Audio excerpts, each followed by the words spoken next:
Aujourd'hui sur Media Moula, le podcast qui explore le futur des médias sous l'angle de la monétisation et de la croissance. Nous allons parler d'intelligence artificielle, de tech et de médias. J'ai le plaisir de recevoir Jean-Yves Lemoine, cofondateur de General Motion, une société de production IA. Et une personne qui n'aime pas les podcasts, il me l'a dit en préparant cet épisode, qui aime le silence, mais qui n'a pas la langue dans sa poche pour autant. Salut Jean-Yves, comment tu vas aujourd'hui? Bonjour Ronan, merci de ton accueil dans ton podcast. Je suis ravi d'être là et de répondre à tes questions. Et donc je vais bien. Super, bah écoute, merci beaucoup de participer. Alors Jean-Yves, aujourd'hui on va faire un épisode sous le signe des prédictions et des tendances, en explorant différents scénarios sur l'avenir des médias. Un épisode où on va essayer de se questionner et de prendre un peu de recul en sortant des réflexions classiques. Donc j'ai vraiment hâte, parce que l'échange de préparation était super intéressant et je pense que le podcast le sera tout autant. Mais Merci. avant d'attaquer, qui est Jean-Yves? Je ne sais pas moi-même, c'est ça. En fait, c'est tout. Il faut toute une vie pour savoir qui on est. Je peux te dire un peu ce que j'ai fait, ça je sais. Je me rappelle pas de tout, mais je me rappelle de certains trucs. Je suis ingénieur de formation. J'ai fait beaucoup de théâtre et j'ai arrêté en même temps d'ailleurs le théâtre et l'ingénierie. Et je suis devenu réalisateur. En fait, pour être plus précis, d'abord artiste. J'ai fait des installations vidéo. J'ai eu la chance de co-exposer avec Big Viola, avec Peck, avec Gary Hills. Un apprentissage artistique vraiment très intéressant. Mais c'était pas très nourrissant. Donc j'ai un peu pivoté déjà et je suis devenu réalisateur et producteur de documentaires principalement, des films institutionnels. Et donc j'ai produit et réalisé une dizaine de documentaires, pas mal pour France 3 Régions. Et puis après, j'ai eu toute une aventure. J'ai fait de la post-production. J'ai été une des premières boîtes à travailler entièrement sur Mac dès 1997, parce que je suis vieux. Après, j'ai aidé Arte à passer à la HD. J'ai fait de la recherche un peu en sémantique, en IA, machine learning, deep learning, système de recommandation. J'ai monté le Transmedia Lab avec Orange. J'ai monté des médias, pas mal avec Onfray, notamment Michel Onfray, Natacha Polony, Daniel Riolo. Et puis, depuis 2 ans, je fais de l'IA et là, mon actualité, c'est generalmotion.ai, donc un label de production de la société que j'ai cofondée avec trois amis et trois cofondateurs, Human2AI, donc le label de production IA s'appelle generalmotion.ai. Mhm. Voilà. Et qu'est-ce que tu fais plus précisément avec ces entités? Avec ces entités, on produit en IA, donc on se dit que demain, on va principalement produire avec de l'IA, pas forcément que, mais on se coule dans un mouvement un petit peu techno-solutionniste, mais pas forcément par idéal, mais par calcul, je dirais. C'est-à-dire, on dit, on réfléchit. Si toute la production était en IA, qu'est-ce qui se passe? Et donc, on réfléchit à ça. Effectivement, on fait des prods déjà en IA, en tout IA. On fait d'autres prods hybrides. Et le marché est en train de se créer, de se structurer. Aujourd'hui, il y a beaucoup de réalisateurs français, étrangers qui travaillent principalement avec des outils en SaaS, mais il y a aussi d'autres gens qui travaillent avec des outils open source. Mais surtout, on est un petit peu dans le, comment dire, l'ère du un réalisateur qui fait tout seul tout derrière son ordinateur. Bon, ça, c'est un petit passage pour faire des projets courts, mais pour faire des vrais projets télévisuels et cinéma, demain, on travaillera avec des équipes, avec des workflows et avec des équipes qui seront évidemment beaucoup moins nombreuses que les équipes actuelles, mais ça sera quand même un travail d'équipe et un travail de workflow, et il y aura un process qui sera peut-être sans acteurs, peut-être sans tournage, mais en tout cas un process qui sera un process technique différent de celui qui existe, mais où les compétences traditionnelles seront très importantes. En tout cas, c'est notre pari. Et on essaye de faire ça dès aujourd'hui, donc en avance de phase, pour, je dirais, avoir un peu d'avance quand le marché émergera vraiment, ce qui n'est pas tout à fait le cas aujourd'hui. Et justement, pourquoi le marché n'est pas encore assez mature sur ce point-là? Est-ce qu'il y a des frictions Ah des oui, il y a des professionnels? frictions, les gens ont peur. Après, c'est un peu pareil que l'IA en général, on va dire. L'IA en général, voilà, ça a des côtés spectaculaires et ça a des côtés très peu spectaculaires. Donc voilà, donc suivant qu'on soit techno-solutionniste ou survivaliste ou doomer, on dit c'est bien, c'est très bien, ou alors c'est nul. En fait, la vérité est entre les deux. Et par rapport à la production IA, ça touche, comme l'IA, les métiers des graphistes, des doubleurs. Donc les gens ont peur pour leur métier. Les gens disent que voilà, les spectateurs veulent de l'humain, veulent, voilà, il y a toute une série de contre-indications, de peurs, qui sont parfois justifiées, mais parfois souvent non, et qui sont souvent, on va dire, une espèce de formulation de l'inconnu, plutôt qu'une peur réelle et rationnelle. Il y a autant de gens qui sont intéressés, fascinés, que de gens qui sont apeurés. Et donc voilà, donc ce qui fait que le marché aujourd'hui bah, oscille là-dedans. Donc il y a beaucoup de gens qui sont intéressés, puis au dernier moment, non, ils reculent, ah bah non, les syndicats, les RH, les machins, les trucs, et puis c'est pas aussi bien que, oui, c'est pas forcément aussi bien pour pas mal de choses. Il y a des choses où c'est mieux, ça va plus vite, ça c'est certain, c'est moins cher, ça c'est certain, mais on fait pas de l'IA non plus pour juste parce que c'est moins cher, ça n'a pas d'intérêt. On fait pas forcément la même chose en IA que ce qu'on fait en IA. Enfin, c'est assez complexe, donc il y a plein de raisons pour lesquelles le Mhm. marché, je dirais, tarde un petit peu à démarrer.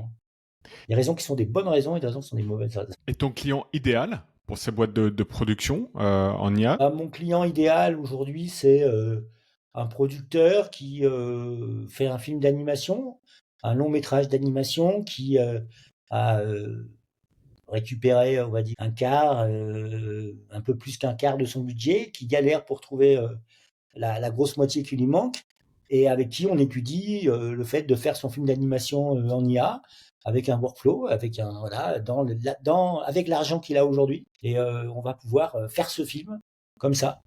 Et effectivement, s'il trouvait de l'argent, peut-être qu'il ferait un meilleur film, mais ça c'est toujours vrai. Mais s'il trouve pas d'argent, bah, il fera pas son film. Et là, sans trouver d'argent, avec nous, il peut faire son film. Les Français Idéal. sont très réputés dans je crois, dans le cinéma d'animation, Ouais, les Français techniquement. sont très réputés. Il y a des animateurs absolument extraordinaires qui, effectivement, on court-circuite un peu en faisant de l'IA. Aujourd'hui, il y a très peu d'animateurs traditionnels qui se sont mis à l'IA, ce qui est dommage un peu. Il y a des gens qui développent des technos qui sont plus hybrides. Nous, on est plutôt à réfléchir à travailler alors avec des animateurs, mais pas du tout d'une façon traditionnelle, c'est-à-dire des animateurs qui vont superviser plutôt l'IA, qui vont vraiment, on va dire, animer vraiment eux-mêmes. On laisse pour l'instant l'animation beaucoup à l'IA et aux outils d'IA, qu'ils soient open source ou traditionnels. Enfin, traditionnels, je veux dire en SaaS, quoi. Est-ce que tu constates une différence entre les marchés européens et le marché américain ou même en Asie? Est-ce que tu suis un peu ce qu'il se passe? Oui, forcément, je suis ça de très très près. Oui, il y a quelques différences, mais globalement, ce que je viens de dire, c'est vrai à peu près dans le monde. Euh, Ça va plus vite aux États-Unis, comme souvent, aussi pour des mauvaises raisons qui sont des raisons financières uniquement. En Asie, donc en Chine, il semblerait qu'il y ait plus de choses que ce qu'on voit, mais on voit des très belles choses. On voit notamment, bon, il y a de la technologie chinoise, qu'elle soit propriétaire en SaaS ou open source. Et puis des fois, c'est les deux d'ailleurs. Il y a des technologies très très belles en Chine, et il y a des artistes qui sont très bons. En production, on voit pas beaucoup de choses émerger de la Chine. On voit des choses en Inde émerger, on voit des choses en Afrique émerger, très intéressantes. On voit des choses en Inde, donc j'ai dit, au Pakistan aussi, dans des pays comme ça où Mhm. on n'aurait pas idée. Et un peu au Japon aussi. D'ailleurs, il y a deux, trois Français qui sont à Tokyo qui bossent très bien. Très Le bien. marché est un peu plus développé au Japon et aux États-Unis, on va dire. Donc là, on parle plutôt du cinéma d'animation. Est-ce que tu penses que cette utilisation de l'IA pour faire de la prod, ça peut également être appliqué? Ou est-ce que tu as des exemples sur du docu ou sur du... Bah oui, sur les docus, oui, notamment sur les docus historiques, c'est très intéressant pour de la reconstitution historique. Après, sur ce qu'on appelle du live fiction, oui, ça, c'est utilisé. Aujourd'hui, c'est un peu plus compliqué et plus difficile de faire un film de qualité en live fiction qu'en animation. Mais globalement, l'IA, c'est que de l'animation, quoi. T'as beau avoir un vrai avatar complètement hyper réaliste, bah, tu l'animes quand même. Devient un cinéma qui n'est qu'un cinéma d'animation. Après, aujourd'hui, vu l'avancée des outils, même si ça va très très vite, même plus que ça va plus que très très vite, je pense que on verra un film d'animation un peu sérieux, bien, euh, avant un film de live fiction Hmm. sur les grands écrans, En, sur les grands ce- écrans. En préparant ce podcast, tu partageais un concept que tu aimais bien rappeler. C'est la matrice 3 dimensions inspirée par Doug Shapiro. Est-ce que tu peux nous en dire plus? Oui, c'est-à-dire que alors aussi bien pour l'IA en général que pour l'IA sur le contenu, j'aime bien essayer de voir un petit peu, de représenter ça, alors en copiant un peu Shapiro qui lui représente ça dans une matrice à 2 dimensions à laquelle je rajoute une troisième dimension. Les 2 dimensions de Shapiro, c'est d'une part la vitesse du changement de la tech et d'autre part la vitesse d'adoption du grand public. Et c'est vrai qu'on voit que même si ça va vite, si c'est pas adopté, on voit qu'aujourd'hui on est ça accélère énormément.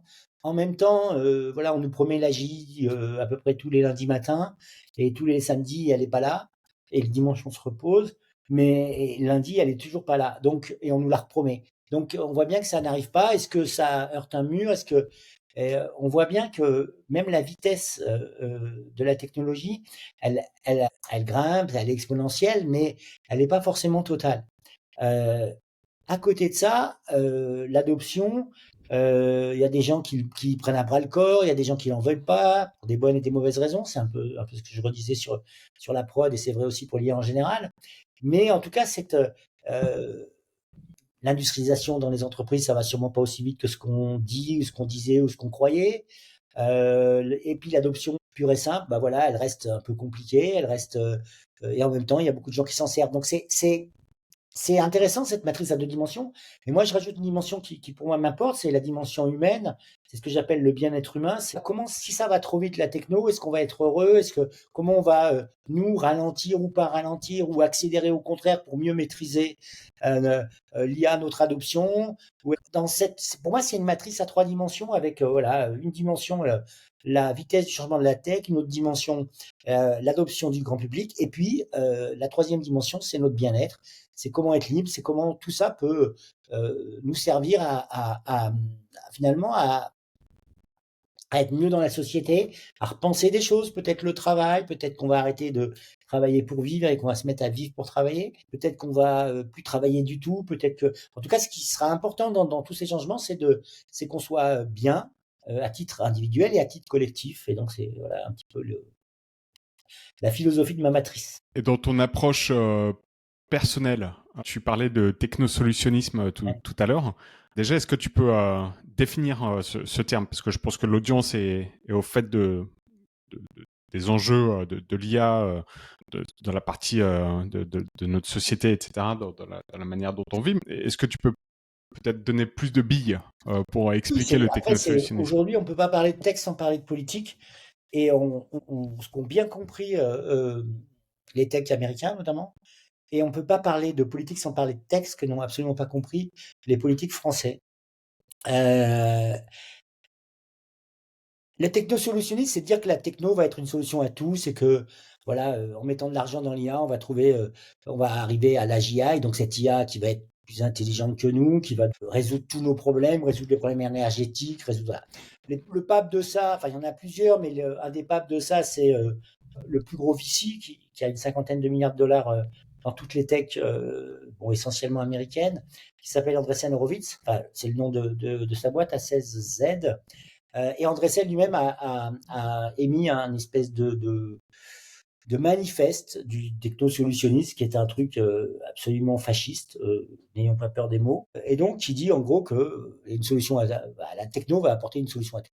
Donc c'est quelque chose qui est à la fois assez simpliste, autodéclaratif, qui permet d'entretenir la bulle de l'IA, mais toutes les bulles en même temps, et la bulle de la tech en règle générale, et qui donne le pouvoir à la tech. Et on voit bien avec ce qui se passe aujourd'hui, c'est pour ça qu'on est obligé de parler politique, ce qui se passe aujourd'hui, ou en tout cas hier, avec Musk et Trump, montre bien ça. Bon, aujourd'hui, ils se sont fâchés, ils ont joué un petit peu la semaine dernière à la cour d'école, ils ont 10 ans, tarte ta gueule à la récré, mais en même temps, il y a beaucoup la tech essaye de prendre la main sur le politique aux États-Unis, que ce soit en plaçant Vance, J.D. Vance, le numéro 2, le vice-président américain, il est absolument placé par la tech à ce poste-là. Il y a d'autres gens qui sont en sous-main, que ce soit Peter Thiel, qui est un autre qui est à l'origine de PayPal, de Facebook et de Palantir, la société de renseignement mondiale. C'est-à-dire c'est la société qui non pas collecte les données, mais qui les analyse. C'est sûrement la meilleure société au monde.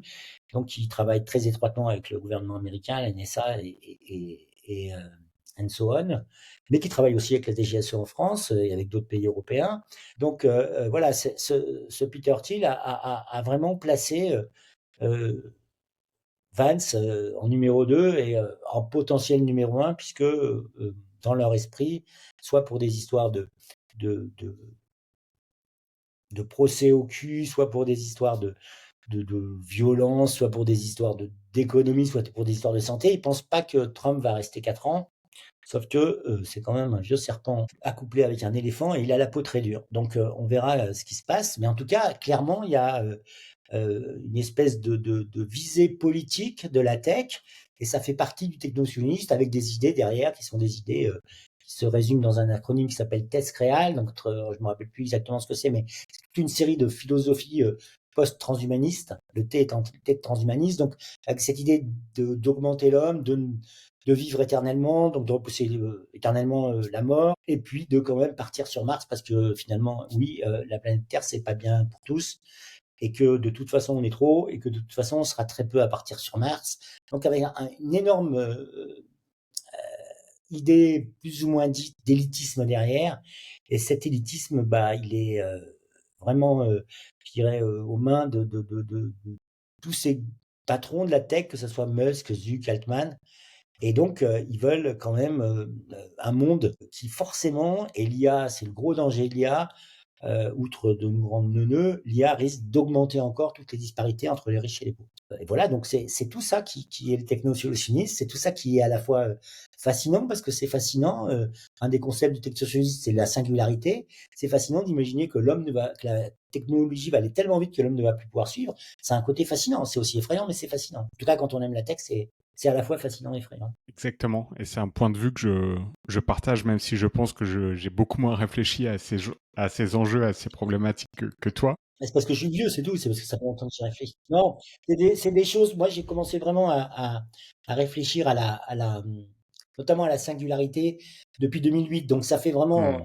assez longtemps que j'étudie notamment les écrits de Kurzweil, de Nick Bostrom, de Carville. Donc oui, ça fait un petit moment, mais c'est simplement parce que ça fait longtemps que j'y pense, que j'y réfléchis, que j'arrive à avoir un peu de recul. Est-ce que cette vision un peu effrayante du technosolutionnisme, c'est ce qui t'a poussé à inclure le bien-être humain dans la matrice? Non, pas forcément. Et oui, en fait, moi je considère que on ne peut pas être libre si on ne connaît pas ses démons. Donc, d'un point de vue individuel, d'un point de vue collectif. Donc, je pense que toute technologie, il faut savoir ce qu'elle peut faire de pire pour pouvoir la comprendre, la maîtriser et justement éviter ce pire. Mais si tu sais pas ce que peut être le pire, c'est ça. Donc j'étudie ça à fond, je vais à fond dedans, j'essaye de voir et de voir. Je fais des choses qui peuvent être horribles. J'ai pas de honte à ça. Simplement, c'est juste pour pas m'enfermer dans un système, pour éviter que on s'enferme dans ce système et pour essayer de rester libre. Et donc oui, de placer l'homme au centre. Mais il s'agit pas de dire ça d'une façon naïve. L'homme, il peut être au centre, il peut rester au centre que s'il est fort, que s'il comprend la tech. Mon moto, qui est un vieux moto, hein, encore une fois, c'est depuis 2012, machin, c'est en gros, je vais le dire d'une façon archi vulgaire, parce qu'on est entre nous sur ce podcast. Non, je déconne, mais c'est la techno va nous enculer, mais si on la comprend, ça nous fera moins mal. Et c'est un peu vulgaire, enfin pas un peu, non, c'est complètement vulgaire, et je m'en excuse, mais excusez, mais c'est important pour moi de dire il faut comprendre la techno pour être libre et pour mettre l'homme au centre. Il ne s'agit pas de dire on met l'homme au centre. Ou alors on part, on devient survivaliste, pourquoi pas. Bah, ça n'a pas beaucoup d'avenir, c'est pas très, c'est quelque chose de très individualiste, mais pourquoi pas. Je, je respecte ceux qui veulent ça. J'ai des amis avec qui peut-être choisiront plutôt cette voie. C'est voilà, on achète du sucre, machin, et on part dans la forêt et on va planter des carottes, ou on part dans le Larzac et élever des moutons. Pourquoi pas? Mais si on veut rester dans le monde, il faut vraiment comprendre la technologie pour être libre. Et c'est pour ça que dans cette matrice à 3 dimensions, ce bien-être de l'homme, il est important quand on maîtrise la vitesse et la vitesse de la techno, quand on la comprend et quand on maîtrise l'adoption qu'on veut en avoir. Mais alors, tu as partagé le fait que l'IA peut nous rendre neuneux, ou nous rend neuneux, je ne sais plus quel terme tu as. C'est-à-dire qu'il y a bon, les doomers qui disent que l'IA un jour elle va dire non, elle va supprimer l'homme parce que l'homme sert à rien. D'abord, ça fait très longtemps que l'IA elle sait que l'homme sert à rien. Elle est quand même pas con. Et je pense que le risque, bien avant que ça puisse arriver, qui est un risque à la fois, c'est une expérience de pensée, hein, mais c'est un risque. l'IA risque de nous rendre vraiment complètement idiots en nous, parce qu'on va juste poser des questions, elle va nous répondre et qu'on va plus réfléchir, qu'on va plus avoir d'esprit critique, qu'on va plus avoir de pensée. Il faut savoir que on ne peut penser que si on a une réflexion avec de la syntaxe, avec tout ça. Si on pose juste une question bête et qu'on nous renvoie quelque chose comme du prêt à manger, on va arrêter de penser, on va plus savoir tellement parler, on va plus savoir d'ailleurs tellement utiliser l'IA parce qu'on sera plus prompté. Donc elle va nous envoyer des choses avant même qu'on écrive. On n'écrira plus, on pensera plus et on va devenir neuneux. Oui, et ça risque d'arriver si on fait pas attention bien avant qu'elle nous tue parce qu'on sert plus à rien, quoi, parce que ça fait longtemps qu'on sert plus à rien, quoi, et qu'on est, comment dire, un désastre pour la planète, quoi. Et donc, tu fais comment concrètement pour essayer de comprendre les IA et pour essayer de comprendre pour mieux les utiliser et t'en protéger si besoin est. Concrètement, quelles sont les pistes? Parce qu'effectivement, l'IA s'immisce dans tous les pans de notre vie. Et c'est beaucoup plus simple de poser une question à ChatGPT plutôt que d'ouvrir un bouquin ou de faire des recherches par soi-même. Même une recherche Google maintenant paraît comme une friction, paraît pénible tellement ça demande des efforts versus un ChatGPT. Et pour autant, on peut pas se dire, bah non, je vais complètement mettre de côté l'IA et la techno et les avancées. Donc, comment tu fais concrètement d'un point de vue personnel et peut-être même professionnel? Et je sais pas si j'ai des recettes. J'ai pas de recettes vraiment concrètes. Après, je fais plein de tâches, je fais plein de choses, je peux raconter ça, mais c'est surtout un état d'esprit, une vigilance intellectuelle. C'est savoir comprendre ce qui se passe. Ça demande des connaissances que j'ai acquises aussi avant, parce que j'ai aussi, j'ai étudié, j'ai fait un peu enfin, un tout petit niveau, mais un peu de recherche en ML, en deep learning, donc je sais à peu près comment ça marche, par exemple. Et c'est vraiment quelque chose de global. Et c'est une connaissance globale, c'est une culture. C'est une culture avant tout. Et je trouve que ce qui me gêne, c'est qu'on n'enseigne pas cette culture. On fait un peu d'acculturation à l'IA. On n'enseigne pas l'IA, d'où ça vient. Voilà, ça vient de Leibniz, la pensée et calcul, 17e siècle, Pascal. C'est Leibniz, la pensée et calcul. Turing, il reprend ça. Il veut dire que tout est calculable. Il arrive à se montrer que non, il peut pas tout prévoir. Et il se dit pas tout est calculable, on peut pas tout mettre en équation parce que sa machine s'arrête et qu'il n'a pas pu prévoir quand sa machine s'arrêtait. En même temps, il fait Enigma, il fait le début de l'ordinateur qui va être vraiment fait par von Neumann après. Mais il commence à réfléchir à ça, il commence à poser la question non pas d'une l'intelligence artificielle, mais d'une machine intelligente. Après, en 1956, quelques années après, en août, c'est vraiment le début de l'IA où les gens, mais qu'est-ce qu'ils veulent faire? Ils veulent remplacer l'homme. C'est ça leur but. Donc ça veut dire quoi? Ça veut dire par rapport au travail, c'est dans le code. Dans le code, l'IA, elle est faite pour nous remplacer. Si on avait dit en 1905, on va faire une IA qui va faire que tout le monde bouffe, on va faire une IA qui va faire que la planète va durer éternellement, on va faire une planète qui va faire beau tous les jours, ce serait complètement différent le code. Nous, on a dit on va faire une IA qui va remplacer l'homme. Donc il faut le dire. Ouais, et personne, pas personne, mais c'est pas vraiment dit. Puis après, il y a d'autres choses qui rentrent dans le code. Il y a ces idées à la con, là, des mecs dont j'ai parlé, ces espèces de plus ou moins fachos, leurs idées, elles sont dans le code. Après, les mecs, ils prennent de la Keta. La Keta, elle est dans le code. Quand tu regardes Midjourney, le logiciel principal pour faire des images, et que tu fais rien, il te fait des putains d'images psychédéliques. Et c'est par hasard. Oui, bien sûr. Non, le code est culturel. Et donc, voilà, il faut commencer par ça, il faut commencer par comprendre la culture du code de l'IA. La culture de l'IA, la culture des gens qui l'ont fait, d'où ça vient. Pourquoi ils ont pris de la Keta? Pourquoi ils sont devenus fachos? D'où ça vient? Pourquoi ils ont aimé les comic books? Pourquoi ils veulent que le monde ressemble à leur lecture adolescente de SF? Parce qu'ils ont lu de la SF. Pourquoi ils ont lu de la SF? Parce qu'avant, on avait les comics. L'importance des comics, l'importance des... Qu'est-ce qui venait avant? Il venait la communauté des fans. Pourquoi? Ça a commencé en 1930 aux États-Unis. Ils achetaient des petites... ils ont commencé à collectionner les balles de baseball qui arrivaient dans le public. Et après, des images des joueurs. Et donc, c'est toute cette culture-là, qui est très américaine, qu'on connaît peu, qui arrive aujourd'hui, en passant par mai 68, où c'était un peu par ici aussi, mais différent sur les campus américains, l'invention d'Internet, Internet, c'est la bœuf. Enfin, tout ça, donc faut comprendre tout ça, et donc cette culture-là, elle est nécessaire a priori. Faut commencer par ça. Et avec cette culture, on a des éléments pour réfléchir un peu différemment et pour comprendre. Et après, d'un point de vue concret, je commence à réfléchir, je sais pas, aussi je vais essayer de le faire, c'est sûr. Je n'ai pas commencé, mais je vais créer une espèce très très humblement et très, en tout cas dans un premier temps, une espèce d'IA, peut-être un GPT, tu sais, où tu programmes, pour qu'elle ne réponde pas aux questions et qu'elle réponde par des questions. Parce que ce qui est intéressant, c'est de se servir de l'IA dans un dialogue permanent pour arriver à quelque chose. Et quelque chose qui n'est pas forcément la réponse à ta question, mais qui est quelque chose qui est une réponse structurée, qui pose différemment ta question et qui, en posant différemment la question, t'apprend des choses et effectivement donne un premier élément de réponse. Et donc, je vais essayer de programmer une IA pour que elle te pousse à faire ça. C'est-à-dire qu'aujourd'hui, je le fais tout seul. Ouais. C'est-à-dire que je ne lui demande pas quelle est la capitale de la France. Je vais lui dire qu'est-ce que c'est la France, qu'est-ce que c'est qu'une capitale. Et ça, c'est beaucoup plus facile à faire. Pas mal de gens le font quand c'est un sujet que tu connais. Que Mhm. quand tu as un sujet que tu connais, d'abord tu t'aperçois vite que l'IA elle dit des conneries, souvent. Mais en tout cas, en discutant avec elle sur un sujet que tu connais, d'aller plus loin dans ta pensée, c'est un outil très performant. Mais il faut le faire aussi quand tu connais pas. Et quand tu connais pas, on est feignant, on fait pas ça. Donc voilà, je réfléchis à programmer très simplement un GPT, je pense, euh, avec ChatGPT, qui va pas répondre à tes questions, mais qui va te poser des questions jusqu'à reformuler, jusqu'à que, en ayant structuré ta question, tu puisses apprendre des choses, que ça te structure aussi l'esprit, et que la réponse soit pas différente, mais soit dans la façon structurée de poser ta question. Très intéressant. Effectivement, Voilà une proposer chose une concrète. nouvelle En réflexion. tout cas, ce dialogue, c'est un truc concret important. Et après, il y a comparer les IA, il y a voir, il y a sourcer, il y a plein de choses à faire qui sont euh, intéressantes, quoi, pour.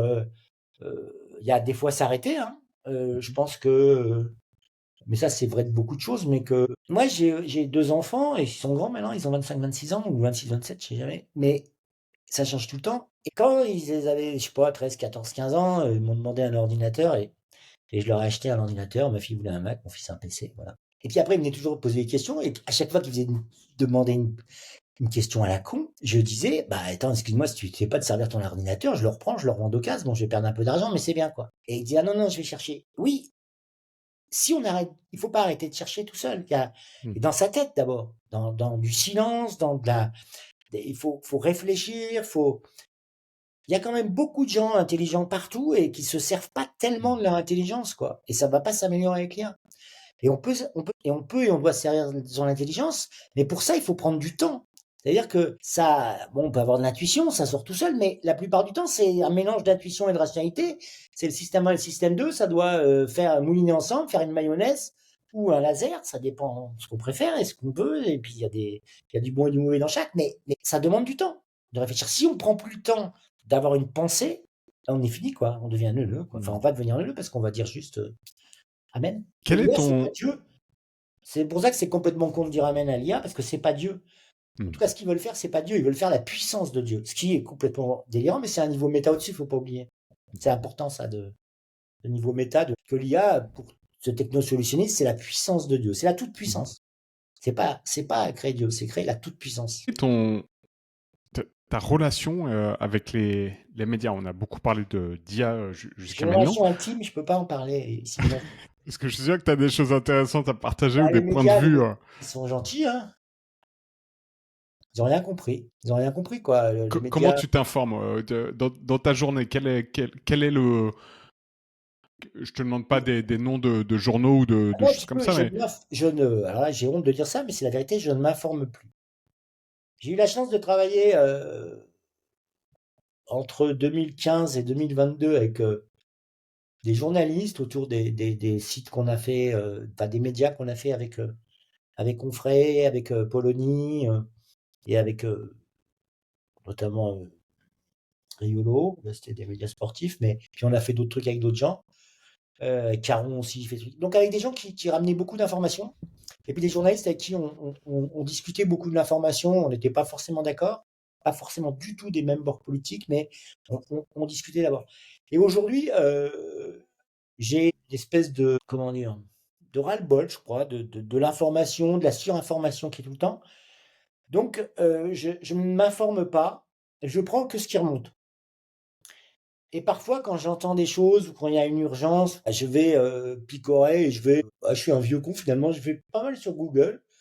Quand je veux un truc très précis, je vais sur Perplexity ou mais pour de l'info, on va dire, quelque chose d'assez brûlant, je vais naturellement plus sur Google et sur un truc précis. C'est-à-dire, autrement, je considère que tout le reste, ça remonte dans forcément et ça va passer sur mon LinkedIn. Je suis un peu moins sur X, mais ça va remonter sur une chose qu'il y a quelqu'un au boulot ou dans la rue qui va me parler d'un truc et puis bon, je considère quand même que il y a peu d'informations qui est vraiment travaillé, où les gens ont pris du temps pour fournir du contenu. C'est compliqué de le voir parce qu'on reviendra là-dessus, parce que ça va être de pire en pire avec l'IA, c'est-à-dire qu'il y a de plus en plus de contenu et j'aimerais qu'on revienne là-dessus. C'est comme de l'écume, quoi. C'est un peu de l'écume de merde, un peu. Et forcément, il y a un moment donné, tu sens quelque chose, tu vois l'écume, tu sens. Et donc là, tu peux aller regarder un peu. Moi, je fonctionne comme ça. Je ne m'informe pas en tant que tel. À part sur l'IA ou sur le machin, où là, j'ai une espèce de veille avec quelques newsletters et puis mieux surtout en suivant des gens français et américains que pour la plupart avec qui j'essaye d'entretenir aussi des relations personnelles parce que c'est ça qui est intéressant, c'est de discuter avec les gens qui racontent des choses. Et pourquoi ce point de vue sur les médias? Tu as dit qu'ils avaient rien compris, c'est ça ou Non, ce que je veux dire, c'est oui, ils comprennent pas bien comment, ils comprennent pas le mouvement, ils comprennent pas bien les réseaux sociaux, même encore maintenant, alors que ça a quand même 20 ans. Ils comprennent pas l'IA, ils comprennent pas ce que ça va changer dans leur métier. Ils comprennent pas que peut-être dans 6 mois et sûrement dans un an, le nombre de contenus va être multiplié par 10 000, donc ils vont être invisibles. Mais c'est dès maintenant qu'il faut s'en occuper. Ils comprennent pas tout ce qu'on peut faire en termes d'automatisation, notamment avec l'IA. Ils vont pas voir des nouvelles technos qui sont très nouvelles, hein, mais qui ont quelques semaines, mais qu'il faut voir, comme MCP, comme Penelweb. Et surtout, ils comprennent pas euh, que qu'aujourd'hui, l'information, ça vient d'une source, qui souvent est un connard d'influenceur, ou pas connard, mais quelqu'un qui a un peu d'aura, d'audience, pour des bonnes et des mauvaises raisons, c'est souvent des mauvaises. Et premièrement, et deuxièmement, c'est qu'aujourd'hui, avec l'IA, n'importe quel contenu, n'importe quelle formation, n'importe quelle information, donc contenu de tout type de contenu, qui soit fait à la va-vite ou qui soit vraiment réfléchi et travaillé, parce qu'il y en a quand même, euh, n'importe quel contenu peut être transformé dans son fond et dans sa forme par l'IA et peut être distribué en fonction du mood, en fonction du temps, du goût de l'utilisateur. Et donc, ça veut dire quoi? Ça veut dire que un média qui n'a pas compris qu'il doit devenir quelque part une IA conversationnelle qui va faire ça, qui va reformuler et remodifier le fond et la forme d'un contenu et le donner au bon moment, au bon instant quand le mec le veut, bah il va mourir. C'est là où ils n'ont pas compris ça, c'est que les médias doivent devenir des IA. La vraie nouveauté de l'IA depuis, on va dire, novembre 2022, en fait c'est depuis février 2022, mais c'est apparu, on va dire, à la face du monde en novembre 2022, c'est qu'on peut parler avec une machine. Ça, c'est un changement fondamental. Ça change toute l'entropie du monde, quoi. Et ça a plein d'inconvénients, parce que comme c'est la première fois qu'on a quelque chose qui n'est pas un homme, avec qui on peut parler, qui nous répond, on pense que c'est un homme. Ça, c'est grave. Mais bon, voilà, c'est un défaut qui est connu, hein, qui est vieux, hein, qui date depuis 1962, qui a été découvert par les premières IA, la première IA qui s'appelait, pas une des premières IA qui s'appelait Elisa, à tel point que le mec qui a inventé Elisa, il a arrêté de faire l'IA, il a travaillé que sur l'anthropomorphisme toute la fin de sa vie. Et il faut le noter, c'est marrant, quand même. Et donc, ce changement qui est pour moi le plus grand changement, et aujourd'hui on n'a pas fait mieux avec l'IA, même si elle a beaucoup évolué depuis novembre 2022, on peut parler avec une machine. Donc, on peut parler avec un site. Donc, on peut parler avec un contenu. Voilà, c'est ça. Un média, c'est ça. C'est du conversationnel. Ils n'ont pas compris ça. donc on peut établir différents scénarios peut-être à court, moyen et long terme. Toi, selon toi, les médias tels qu'on les connaît, donc là on est plutôt sur les médias effectivement d'information et d'actu, ils, ils vont disparaître ou ils vont se réinventer, ou est-ce que d'autres acteurs peut-être natifs IA vont créer les médias de demain en mode chatbot, un peu ce que tu décris. Comment tu vois, par exemple, si on prend un... Je sais pas, c'est un peu tout ça, quoi. Mais j'ai envie de te dire comment tu vois ça, toi, quoi. J'ai envie de te poser la question et j'aimerais bien que tu répondes. C'est pourquoi tu fais un podcast en juin 2025, quoi. Est-ce que tu penses que ça a un avenir? Est-ce que tu penses, si tu le fais, pourquoi? Pourquoi tu fais ça? Tiens, dis-moi. J'ai choisi le format de podcast parce que pendant des années, j'ai fait le format, le contenu écrit. Et j'étais tout simplement fatigué de ce format. Je voyais pas vraiment je me voyais pas vraiment le faire sur encore des années, des années. Et ce que j'aime beaucoup dans le format podcast et pourquoi je l'ai choisi, c'est parce qu'on peut extraire vraiment des conversations qui sont brutes, du contenu entre guillemets qui est brut, pour ensuite pouvoir le proposer dans d'autres formats si besoin. Mais j'aime beaucoup le format beaucoup plus les conversations que je peux avoir. Je trouve que ça déclenche des choses chez les invités dans les conversations. Je peux en tirer des informations que j'aurais énormément de mal à avoir euh, en ayant un autre format. Et c'est très personnel aussi. J'écoute beaucoup de podcasts, donc d'une manière très égoïste, je me suis dit quel est le format avec lequel je suis le plus à l'aise, et j'ai lancé là-dessus parce que je pense que on peut pas faire quelque chose de qualité sur le long terme si on n'est pas à l'aise avec le format. Et je pense qu'évidemment, je suis pas du tout le podcasteur ou le média qui dit non non mais jamais l'IA pourra faire ce que je fais. Évidemment, demain, il y aura une IA qui fera mieux que Mediamoula et Ronan Pétillon, qui pourra interviewer d'autres personnes ou d'autres IA sur le futur des médias. Mais en tout cas, pour l'instant, ça marche. Mais c'est une question que je me pose énormément, effectivement, ces derniers temps. Avant, j'étais en réflexion et je me disais, bah non, le podcast, faut forcément un humain, etc. Non, je pense que aujourd'hui, faut pas se voiler la face et je sais bien que les jours sont comptés. Mais en tout cas, pour l'instant, le format plaît. Je vois du potentiel et forcément, on s'adaptera. Mais je suis très curieux d'avoir ta, Ouais, mais c'est ta intéressant. vision. Tu fais un podcast donc pour faire de la veille finalement aussi. Oui, Est-ce que pour tu es faire ton premier? Parce qu'au début, quand tu as commencé à répondre à ma question, il y a l'impression que finalement tu étais ton premier client. Et puis après, tu as raconté que dans l'écriture, moi j'ai compris que dans l'écriture, c'était compliqué, tu n'arrivais peut-être pas à toucher des gens, machin, et que ça ne te convenait pas à toi, que après le podcast c'est ton premier client, mais tu dis quand même que c'est pour les autres. Au début, en fait, je l'ai lancé effectivement parce que je me suis dit, tiens, j'aimerais bien un podcast qui parle de ça, des sujets médias, monétisation, croissance, etc. Il y a d'excellents podcasts qui font ça déjà. Je les cite régulièrement, mais je trouvais qu'il y avait des personnes qui avaient des choses intéressantes à dire et qu'on voyait pas sur ces podcasts. Donc oui, c'était aussi une manière un peu égoïste de les avoir au bout du fil et d'échanger avec eux. Et puis ça a plu, donc j'ai continué. Mais effectivement, je pense que dans le business, c'est une bonne idée de créer le produit qu'on aimerait trouver. Parce que généralement, c'est pas possible qu'il y ait seulement une personne qui soit intéressée par toi, tes intérêts. Après, le marché décide, j'ai envie de dire, hein, mais c'est ce qui m'a plu et je trouve que je suis plutôt à l'aise avec le fait d'enregistrer des épisodes, avec le fait de trouver des invités. J'ai jamais participé à un épisode en me disant ah, ça me fait chier d'enregistrer cet épisode, etc. Alors que le nombre d'articles que j'ai publiés en me disant ah, ça me fait chier de le publier, ça je les compte plus. Donc je pense que voilà, c'est un peu le secret en fait pour par rapport à tout ce qui va arriver, par rapport à la techno, par rapport à tous les bouleversements qu'on va connaître, bah, c'est aussi le fait d'être résilient et d'aimer ce qu'on fait, parce qu'on trouvera des pistes pour s'adapter. Mais pour répondre à ta question, est-ce que c'est mieux si c'est un homme ou pas, ou un avatar C'est une question compliquée parce qu'elle dépend de l'autre en fait. Elle dépend de celui qui te parle. Elle dépend pas de toi, on va dire le locuteur du podcast. J'étais à une espèce de show hier à Vivatech sur l'IA et il y avait un Avicius qui parlait, donc le réalisateur de l'artiste, qui disait l'émotion, elle n'est pas dans l'image, elle est en nous. Et pourquoi elle est en nous, l'émotion? Parce que c'est quelque chose qu'on projette. Euh, on projette des choses sur un homme, je projette des choses sur toi, dans ton visage, ta manière de poser des questions, de sourire, de ta pose. On projette sans arrêt comment tu vas m'interrompre, comment tu vas pas m'interrompre. Mais en fait, je projette des choses. Si on regarde tous les deux la même image, un fait brut, bah, tu vas réagir d'une façon, moi je vais réagir d'une autre. Et ça peut être des façons complètement opposées, on l'a déjà vu avec nos proches.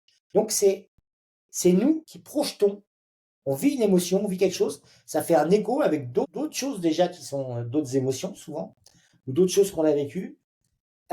Mais c'est nous qui projetons les choses. Et, euh, et c'est ça qu'on appelle la réalité.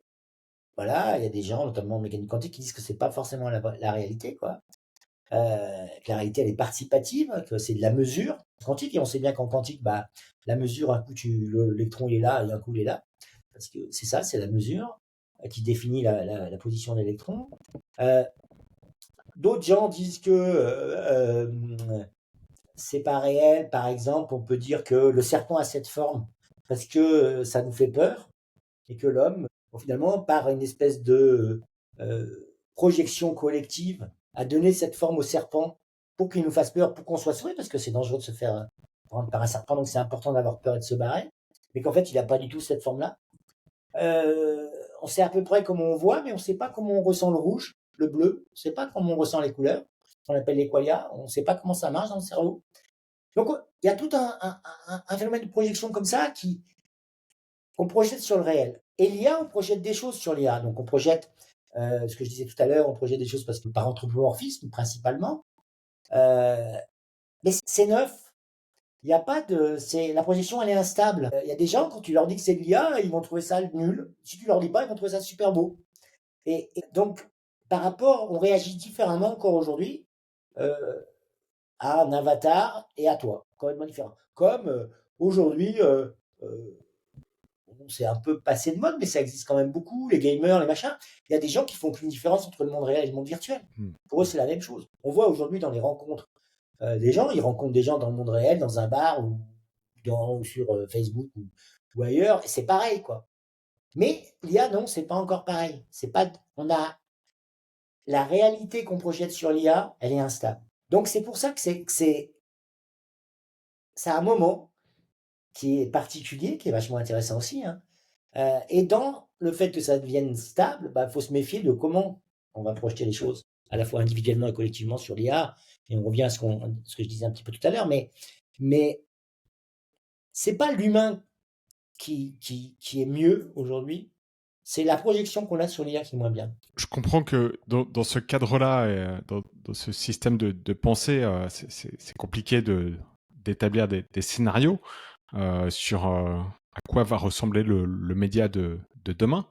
Mais j'imagine que tu as quand même ta petite idée ou des choses que tu... Ouais, j'ai des idées, mais ces idées, c'est ça, c'est que les médias vont devenir des IA, c'est-à-dire qu'on va converser avec un média, on va converser avec du contenu, le contenu il va nous être donné, transformé suivant ce qu'on veut ou ce qu'on veut pas. Je pense qu'il y a des gens, des médias qui écriront vraiment, vraiment, vraiment, bah, ils accepteront pas trop que ça soit transformé. Puis il y en a d'autres qui feront du contenu au litre, et bah là, il n'y aura pas de problème de le retransformer encore. Il y aura ces deux choses-là. Et après, ça sera en fonction de mon temps ou pas, en fonction de mes goûts ou pas, forcément. Mais ça va être au plus près de moi, quoi. Et pareil, on va pouvoir avoir des conversations de la même façon avec tous les sites, toutes les apps. Voilà, après, techniquement, comment je vois ça, bah, je pense qu'il va y avoir une espèce de petit IA média compagnon, c'est-à-dire une IA qui transforme, qui te fait de la reco, c'est ce que je disais, qui transforme et qui te donne, qui va t'aller te montrer ce qui pourrait t'intéresser, ce que tu n'as pas vu, qui va un petit peu pointer des choses, qui va te les amener, toi, le mieux pour toi pour les consommer, et dans le bon temps, c'est-à-dire que si tu as du temps, bah, c'est plus long, si tu n'as pas de temps, c'est moins long.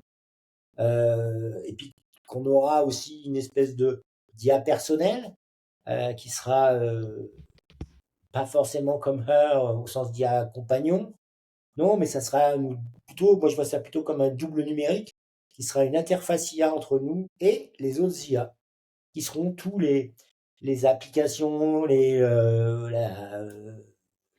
voyages, la SNCF, la Sécu, les impôts, tout ce que tu veux, quoi. Et et tu pourras, de la même façon, avec les marques, tu feras des conversations avec eux, mais quand ils voudront faire des apps, des sites, tu pourras avoir aussi des conversations avec ces apps. Donc à la fois, tu as quelque chose qui va aller te chercher ton contenu, qui va te l'amener au plus près de toi, de ce que tu veux, puis à la fois, si tu veux continuer, bah, tu discutes avec ça, et à travers Ça, tu vas aller discuter directement avec, je sais pas, le site du Monde, si tu aimes le Monde, et puis après directement avec le journaliste qui a écrit l'article, ou avec l'IA du journaliste qui a écrit l'article, avec le RAG qu'a fait le journaliste qui a écrit l'article sur l'IA. Tu vas discuter à travers une IA, tu vas discuter directement avec son RAG. Donc voilà comment je vois les choses. Ça va et tout ça, ça va être assez liquide. Hein, le concept de c'est pas moi qui dis ça du tout, de l'IA liquide, c'est assez intéressant dans cette façon où se transforme l'information en news. Et ça, bah, et le grand risque, c'est qu'on soit uniquement sur nous-mêmes, autour de nous. Et donc, la connaissance de ça, l'usage de ça, le bon usage de ça sera forcément d'arrêter et puis d'aller dans la rue et d'aller, voilà, quoi, ouais, de faire des choses, quoi, de rencontrer vraiment des gens, d'être dans la nature, d'être dans le silence, je pense enfin, j'espère qu'il va y avoir, en même temps que tout ça, va y avoir une espèce de retour résistance à plus se rencontrer, même quand c'est moins nécessaire, quoi. C'est-à-dire moins de remote, moins je pense que ça va être les deux, quoi. Est-ce que tu penses qu'il y a également une place à jouer pour les journalistes ou pour les créateurs de contenu qui décident de faire le pari mon contenu est 100% humain Ouais. et j'utilise aucun outil d'IA pour créer du contenu 100% authentique. C'est entre guillemets ma marque personnelle qui brille et ça sera pas le monde, mais ça sera le nom du journaliste et qui donne un accès uniquement payant à cette information, à ce contenu. Est-ce qu'il peut y avoir ce Oui, bien sûr, c'est contre-mouvement? à la fois très intéressant, très utile et très con, en fait. Mais ça existera, oui. Mais je pense Pourquoi que ça, les trois? parce que c'est très intéressant, parce que d'abord c'est nécessaire. C'est nécessaire encore une fois, que via la compréhension de la machine, l'homme soit grand, au sens qu'il prenne sa place. Et mais c'est avec la compréhension de la machine, c'est pas avec le rejet de la machine. Euh, le rejet, quand on est gamin, soit on fait comme son père, soit si on fait tout le contraire de ce que son père dit, bah en fait on est influencé pareil, quoi. Donc c'est pas le rejet, c'est pas très intéressant. Donc c'est utile. C'est très intéressant parce qu'il y a besoin d'avoir des choses de l'homme où le public va pas projeter la même chose, encore une fois, sur des choses qui sont authentifiées comme étant humains. Et c'est très court parce que c'est dommage de se passer d'outils pour faire la même chose. Le 100%, c'est un peu trop. Mais bon. Après, je pense que c'est ce type de journalisme. Moi, je le verrais évoluer d'une autre façon. C'est-à-dire que il faut que les gens ils rencontrent leur public. Il faut continuer ça. Il faut qu'ils fassent des séminaires. Il faut qu'ils ouvrent des amphis et qu'ils expliquent tous les lundis matins l'actualité de la semaine à ceux qui veulent venir et que ça soit peut-être, s'ils acceptent ça, que ça soit filmé. Et donc peut-être transformé par des IA ou pas. Parce que tout ce que je dis, on peut l'interdire. Hein. Tu peux dire, je veux pas que mon contenu soit transformé. Euh, où je veux qu'il soit transformé. Et même pour n'importe quoi. Imaginons un film où tu peux, parce que moi je diverse un peu, mais un film où tu peux changer un peu le scénario ou pas. L'auteur peut décider ce qu'on peut changer dedans. Ah non, lui, il va rester le meurtrier. Tu peux changer tout le reste, mais pas ça. Tu auras l'autouring. Euh, comment dire, le film, il va être demain, le film quelque part, la fiction, hein, notamment, elle va être autorée par un réalisateur qui va donner avec l'IA un outil d'autoring à l'utilisateur, enfin au spectateur. Mais cet outil d'autoring qui lui donne, il peut y avoir certains degrés de liberté et donc certains degrés de contrainte. Il ne peut pas forcément tout faire, c'est pas un bac à sable. Il peut suivre l'histoire ou pas, ou dans cette mesure-là ou pas. Donc c'est pareil sur des textes, c'est pareil sur des. Donc quand je dis que l'IA va transformer machin, ça, on peut paramétrer ça. Moi, je pense qu'on pourra paramétrer ça. Et donc, pour reprendre l'idée de journaliste, bah, il doit rencontrer les gens, il doit aller les voir, il doit, je sais pas, faire des pièces de théâtre, je sais pas, il doit engager des comédiens pour rejouer l'attaque du Capitole. Voilà, il prend des mecs pendant une semaine en vacances où il y a un espèce de Capitole choisi, puis tu as 50 comédiens qui rejouent ça et les spectateurs, ils sont là, ils rejouent, ils revoient la scène, ils sont à la fois acteurs et spectateurs du contenu que raconte le journaliste avec des vrais humains et avec lui. Il y a plein de choses à faire qui sont intéressantes, qui vont sûrement émerger. J'ai enregistré un podcast avec Jimmy Darask, qui est Pardon, c'est ça? Jimmy Darras, il est responsable chez West Media Lab. C'est un labo pour les médias de proximité.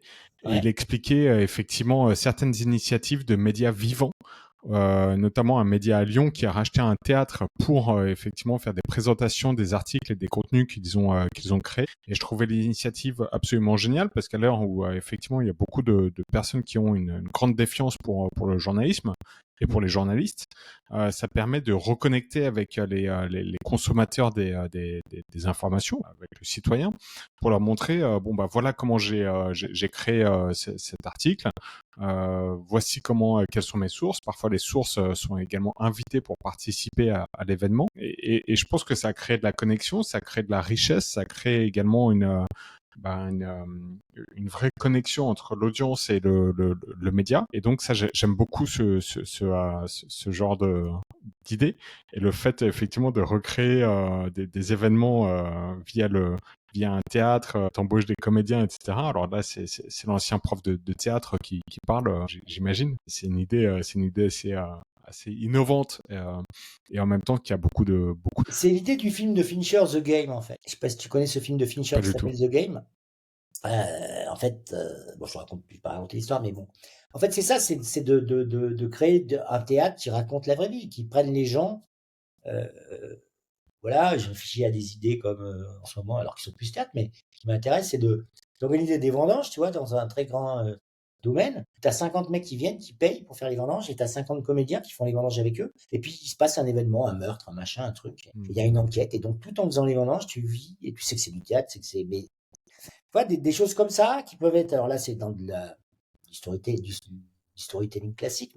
Ça peut être sur l'information, ça peut être intéressant, quoi. Et je pense que dans ce côté humain dont tu parlais, de quelqu'un qui écrit en disant 100% humain, il faut qu'il continue, il faut qu'il aille rencontrer les gens, il faut qu'il les voit au café, il faut qu'il raconte, ouais, qu'il les voit, qu'il fasse des choses avec eux, quoi. Si Et je on pense revient que sur le... c'est quelque chose qui peut se développer, qui peut être intéressant. De toute façon, je pense que plus on va aller vers du tout tech, et bon, on va là-dessus, visiblement. Après, bon, il y a plein de choses qui peuvent ralentir, hein, que ce soit des trucs, en général, des trucs pas marrants.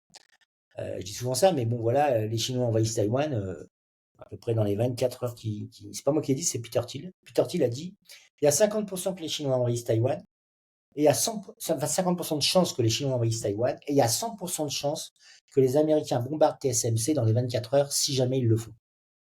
Voilà ce qu'a dit Peter Thiel, c'est pas moi. Et donc, si les Américains, enfin, si les Chinois envahissent la Chine et que les Américains bombardent TSMC, on perd 5 ans dans la tech, donc on va ralentir. Mais s'il se passe pas de choses comme ça, on est quand même dans une grande accélération. Et je pense que va y avoir des choses que j'appelle des résistances négatives, où les gens vont refuser plus ou moins codement tout ça, et certains partir en mode survivaliste, pourquoi pas. Mais d'autres qui vont résister d'une façon active et d'une façon qui va être de renforcer les choses humaines, de renforcer les rencontres. Et ça c'est intéressant, que ça soit entre, et c'est intéressant parce qu'aujourd'hui on dépense des fortunes. Là, en ce moment, c'est Vivatech, l'argent dépensé à Vivatech pour pas grand-chose, vous l'avouez, juste pour de la com, et pour dire je fais de la tech, je m'appelle Louis Vuitton et je fais de la tech. Cet argent-là, il pourrait être mis ailleurs. Évidemment, pas forcément pour nourrir les Africains, même si c'est pas si mal que ça, mais pour savoir comment fonctionne mon cerveau, quels sont les apports de la méditation, quels sont les apports de s'arrêter 10 minutes par jour, quels sont les apports de prendre un bain froid, comment marche mon cerveau, comment marche la conscience. Il y a des recherches sur toutes ces choses-là, et même sur des choses, la recherche du cancer, même des choses comme ça. Mais il y a tellement moins d'argent que dans la tech. Alors le cancer, il y en a pas mal, mais pour des choses, par exemple, de comprendre qu'est-ce que c'est que la conscience, qu'est-ce que c'est, mais même comment marche notre cerveau à un haut niveau, il y a 100, 1000 fois moins, je sais pas, d'argent mis là que dans la tech. Donc c'est aussi tout ça qui doit bouger, et c'est cette résistance-là qui va venir positive. Elle va peut-être permettre mais bon, j'espère que ça sera pas trop tard, mais de faire un vrai contrepoids. Et pour ça, pour moi, il faut comprendre la tech, ce contrepoids, il doit être intelligent, il doit se servir de la tech pour le faire, et pas la repousser. C'est un concept, on peut faire le pont peut-être avec un concept de Jacques Attali Je sais pas si tu, si Je vois tu, qui c'est, ouais. ouais, mais par rapport au concept d'économie de la vie et économie de la mort. Alors, j'ai pas, je l'ai entendu une fois, j'ai lu une fois sur ce sujet, donc voilà, je rate peut-être quelques informations, mais en gros, il dit que tant que l'économie de la mort rapportera plus que l'économie de la vie, rien ne va changer et le monde va empirer. Donc, économie de la mort, en gros, c'est tout bon, bah, l'agroalimentaire qui nous, c'est catastrophique en fait la façon dont on se nourrit, c'est que de la nourriture industrialisée, industrielle. Donc, c'est plutôt l'économie de la mort. L'économie de la défense, c'est ultra rentable, donc ça elle est en croissance. Et par contre, l'économie de la vie, effectivement, bah, peut-être, tu parlais tu vois, de méditation, de choses de conscience, tout ce qui peut élever l'humanité. C'est intéressant, mais beaucoup moins rentable. Et donc, forcément, il y a moins d'investissement, il y a moins d'intérêt. Euh, la tech, c'est difficile à classer parce que autant certains pensent qu'effectivement l'IA va même aider à traiter les cancers, mais en même temps la tech peut aider dans l'économie de la mort. Donc comment tu classes et comment tu fais en Et sorte pour moi, que c'est assez facile, ça. Euh, Ce que tu décris, je connais aussi très vaguement ce concept de Datali. On va dire que c'est une notion de capitalisme. C'est le capitalisme. Euh, Quand on parle de technosolutionnisme, outre le volant politique, mais restons sur le volant de la tech, on parle forcément de technocapitalisme. Le technocapitalisme, il rajoute une couche par-dessus le capitalisme. On le voit bien depuis un moment déjà, à part quelques personnes comme, on va dire, chez nous, LVMH, Arnaud, machin, mais la plupart des gens qui sont vraiment riches, c'est des gens qui font de la tech. Et la tech est en train de prendre le pouvoir sur le monde, non, et pas que sur les États-Unis. Donc le technocapitalisme rajoute vraiment une couche au capitalisme. Donc c'est encore plus vrai. C'est encore plus vrai que tout ce qui sert le technocapitalisme en général, c'est plus rentable que l'économie de la vie. C'est ça que je dis en fait. Et c'est ça qui est le plus affolant. Là, je reviens un petit peu en géopolitique, mais c'est que les technocapitalistes sont en train de prendre le pouvoir et ce pouvoir, il risque d'être total, quoi. Et l'IA, c'est un instrument de pouvoir, c'est un méta-instrument de pouvoir et un instrument de pouvoir. D'ailleurs, c'est un méta-instrument de pouvoir parce qu'ils veulent ça permet, comme je disais, d'avoir la toute-puissance. Et c'est un instrument de pouvoir parce que le premier qui l'a, il dit. Quand même, le patron de Google, Larry Page, a dit cette phrase absolument insensée, hein. Je préfère faire banqueroute. Il parle de Google, hein, quand même, je sais pas combien de milliards. Euh, je préfère faire banqueroute que de ne pas être le premier à trouver la GI. Il a dit ça. Donc ces mecs, un, sont fous. Deux, quand même, sont des putains de capitalistes et de technocapitalistes, quoi. qu'est-ce qui à quel point on va se rendre compte ou à quel moment on va se rendre compte qu'en fait que ce sont les big tech et les GAFAM qui dictent qui dictent l'avenir des médias en fait. Jamais. Ils ont le. Jamais. Jamais, les mecs ils comprennent pas. C'est pour ça qu'ils sont finis, quoi. Et ta question auquel j'ai pas vraiment répondu, enfin j'ai répondu en te posant la même question, mais si ça va disparaître ou pas disparaître, ou s'ils comprennent pas, oui, ils vont disparaître. Et oui, ils prennent le chemin de disparaître parce qu'ils ne comprennent pas. Bah, quand tu vois les chiffres de la presse depuis Google, c'est incroyable. Et là, ça augmente encore avec l'IA, quoi. Hmm. Enfin, ça reprend un pourcentage de descente, quoi. Ça augmente le pourcentage de descente, accélère, quoi. Mais Oui, même s'ils comprennent quelles sont les solutions, en fait, parce que j'ai l'impression qu'on a un point de non-retour où de toute façon, si les big tech elles disent bon bah ce média il est mort, bim il est ah mort, hein. bah oui, oui, mais après, il y a d'autres moyens de résistance, mais à ce niveau-là, de toute façon, les médias, ils veulent faire du capitalisme aussi, quoi. Donc après, voilà, Il va faire du capitalisme mais sous subvention quand même. En France, je veux dire ah bah la en presse France, c'est sous est. subvention, sous perfusion, mais c'est des nains par rapport aux autres, mais c'est quand même des capitalistes, quoi, par rapport je sais pas, il y a quelques petits médias qui existent, qui sont soit très partisans, soit un peu moins partisans, mais voilà, qui ont une notoriété, qui sont pas capitalistes, mais ils n'existent pas du tout, quoi. Hmm. Et le monde, il existe, évidemment, il est inexistant par rapport à Google, mais pas le monde ou les autres les plus gros, quoi. Et pourquoi tous les grands, les milliardaires veulent être dans ça? Pourquoi Niel est l'actionnaire du monde? Pourquoi Hmm. Arnaud est chez je sais pas qui? Pourquoi Pinot a le point? Bah, ça les intéresse, ça les amuse, ça. Et puis ça permet de dealer un peu plus avec les GAFAM. Mais le pouvoir, aujourd'hui, il est aux GAFAM. De toute façon, Zuckerberg, il l'a à peu près dit, hein, là, dernièrement. Il a dit que voilà, il voulait devenir un média. Il a dit deux choses. Il a dit, je m'en fous complètement de- des, des données personnelles. On va devenir un média, quoi. Et oui, ils ont même, enfin, ils commencent à automatiser tout, le push, tout ça, tout est automatisé.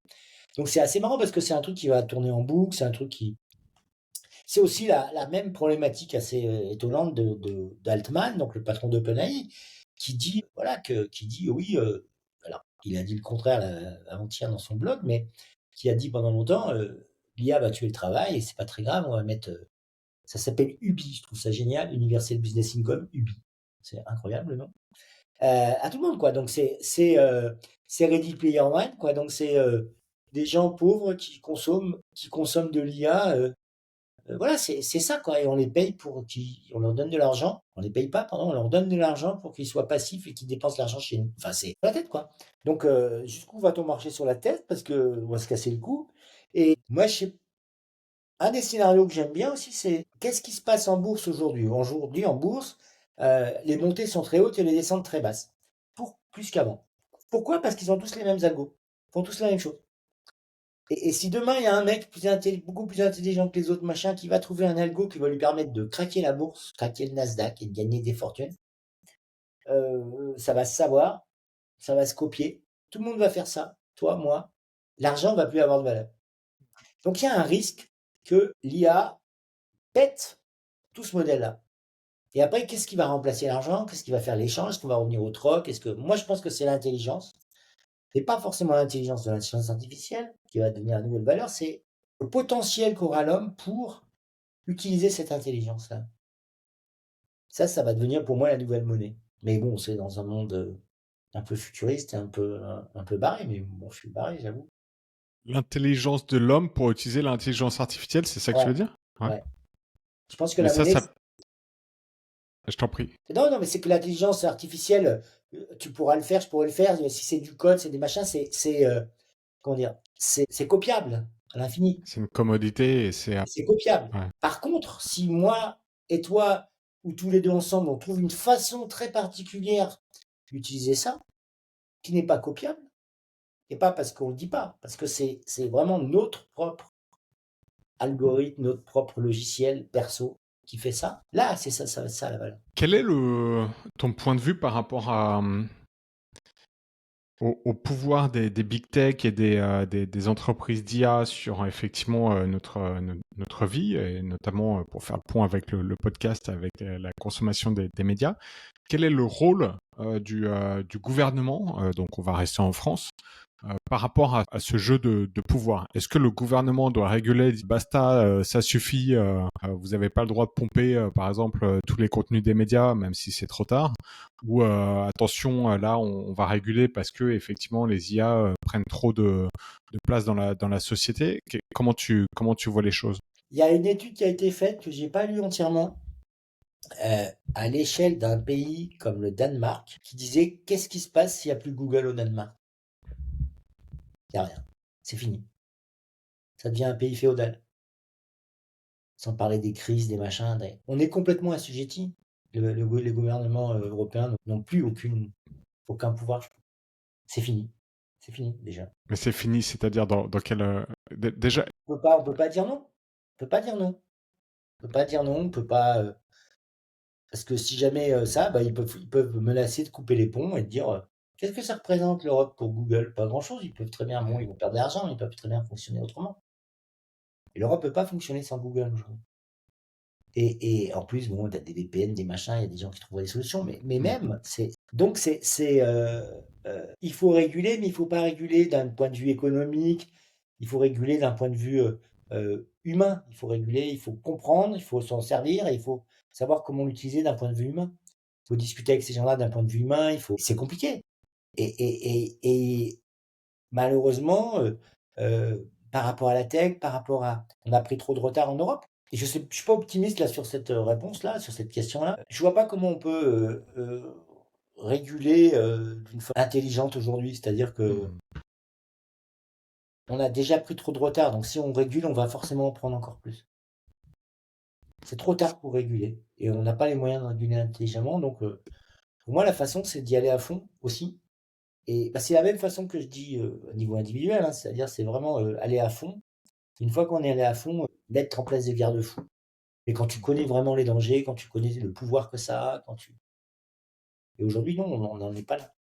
C'est pareil, les médias, enfin, c'est pareil les individus, c'est pareil les médias, c'est pareil les États. Pour revenir aux médias, voilà, si un média, dans les médias, il n'y a pas assez de gens qui comprennent la tech, qui comprennent les enjeux de la tech, les enjeux géopolitiques, qui comprennent. Alors que ça existe, alors qu'il suffit d'observer un peu la tech, un peu ce qui se passe chez les GAFAM, un peu, et puis ce qui se passe dans des petits médias indépendants. Tu me disais que tu avais interrogé des gens comme Cyril Franck, ou des gens comme Gérald Holwitz, de Synth Media. Voilà, il y a des gens Je qui ne l'ai pas comprennent. interrogé encore. Il y a des gens qui comprennent ce qui se passe, qui sont des journalistes et qui sont pas entendus par leur père, par des gros médias, par. Mais pourquoi justement il y a cette... Est-ce que tu penses que c'est un biais du cerveau des médias, enfin des personnes qui travaillent pour les médias, de se dire j'ai pas envie d'entendre la vérité en face et j'ai pas, je me protège? Ou est-ce que c'est tout simplement qu'ils sont complètement à côté de la plaque, selon toi? Parce que j'imagine que tu as eu des contacts et des conversations également avec ces personnes. Quel est ton ressenti? J'ai résumé ta question. Ta question, c'est ils sont cons ou ils sont cons? C'est ça ta question? Ma question, c'est plutôt de savoir si c'est Ah malgré ouais. eux ou s'ils ont conscience mais qu'ils le mettent un peu de côté en se disant Non, mais non, ils ça ont va bien peur, se passer, forcément, ça va ils bien ont se peur, passer. ils ont raison d'avoir peur, même s'ils n'ont pas toujours raison enfin, ils n'ont pas toujours peur pour les bonnes raisons, ils ont raison d'avoir peur. Forcément, ça va changer. Forcément, un journaliste, il y a plein de journalistes qui vont perdre leur métier, ils vont perdre de l'argent, ils vont perdre machin. Donc, oui, c'est un peu se voiler la face, c'est un peu, oui, c'est carrément se voiler la face, quoi. Mais sauf que c'est bon, euh, reculer pour mieux sauter, sauf que c'est pas Mm. sauter, c'est sauter sur une bombe, quoi. Reculer pour mieux sauter sur une mine, quoi. J'ai commencé à en parler tout à l'heure. Je sais plus si je l'ai dit ou pas, mais dans 6 mois, un an, il va y avoir 1000, 10 000 fois plus de contenu, Oui. quoi, qu'aujourd'hui. Donc, comment vont-ils faire? À quoi ils, bah, si tu veux, c'est comment ils vont être vus, comment. Et je parle pas de la différence entre le fait, le vrai et le faux, alors là, ils sont tous là-dessus, mais et ils ont raison d'être là-dessus. Mais c'est pas ça le problème. Le problème, c'est qu'ils vont disparaître. Ils vont disparaître, c'est-à-dire qu'ils ne vont plus être vus. Euh, Donc les médias, ils sont quand même aux mains des puissants en France, ils ont de l'argent, donc ça peut durer. Il y a beaucoup de subventions, c'est important la pluralité de la presse, c'est important. On a Et bien ça compris que demande du c'est... temps, ça demande du temps de cerveau, Mm. euh, du jus de cerveau pour lire, comprendre les choses euh, pour les gens. Et donc là, le public est pas prêt à ça non plus. Il veut des choses Mm. tout de suite, toutes faites, toutes machin. Et ben, il faut lui en donner aussi. Un exemple de média que je trouve intéressant, c'est Arte, parce que Arte est un des médias, on va dire, les plus élitistes en France, peut-être. Mais ils vont partout, ils vont sur toutes les plateformes, et ils ont Patino a vraiment fait du bon boulot pour ça. Arrêter de dire tout se passe chez nous et puis d'être élitiste, et conserver la même ligne éditoriale, mais de dire on va partout, quoi. Et puis en faisant des choses un peu, la ligne éditoriale, mais en faisant des choses un peu différentes, en, en- on va dire, en transformant le contenu, en l'adaptant à toutes les plateformes et avec une audience qui reste raisonnable, on va Mm. dire, enfin qui a augmenté hein, considérablement Oui. d'ailleurs, depuis qu'il l'a repris, je trouve. C'est bien, c'est fort ce qu'il a fait, à l'échelle voilà, de l'audimat français, ça reste, on va dire, petit, mais c'est un exemple intéressant, avec une vraie réflexion, un vrai travail.